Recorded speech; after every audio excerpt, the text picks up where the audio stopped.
హైదరాబాద్లోని వివేకానంద నగర్లో ప్రజాహిత బ్రహ్మకుమాస్ ఈశ్వరి ఆధ్వర్యంలో నషాముక్త్ భారత్ అభియాన్ మిషన్ స్పందన కార్యక్రమం నిర్వహించారు. 10 కోట్ల మందితో మాదక ద్రవ్యాల రహిత ప్రతిజ్ఞ పోస్టర్ ఆవిష్కరించారు. అనంతరం సమావేశాన్ని ఉద్దేశించి డ్రగ్ రహిత భారత్ కోసం ప్రతి ఒక్కరం కృషి చేయాలని బ్రహ్మకుమాస్ ఈశ్వర్య తెలిపారు. जय हिंद, मेरा भारत नशा मुक्त भारत, मेरा भारत नशा मुक्त. ఇటు సమాజంలో మనం ఉన్నందుకు మన తప్పు, ప్రభుత్వాల తప్పు, ప్రతి ఒక్కరు కూడా దీనికి బాధ్యత వహించాల్సింది.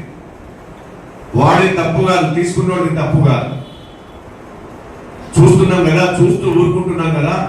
రోడ్డు మీద వాడు చనిపోతే నాకేం వస్తుంది, పరాయమ కొడుకు చనిపోతే నాకేం వస్తుంది, వాడు చనిపోతే నాకేం సంబంధం లే అనుకుంటే ఇవాళ వాడింట్లో ఉన్నది రేపు మన ఇంట్లోకి వస్తుంది.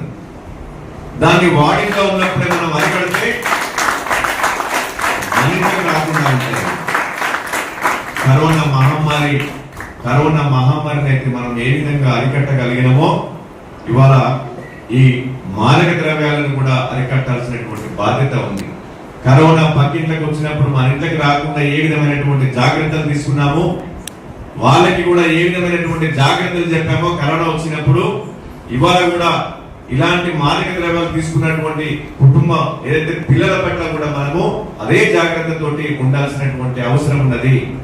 చిన్నతనంలోనే నువ్వు చనిపోతున్నావు, నీ భవిష్యత్తు చాలా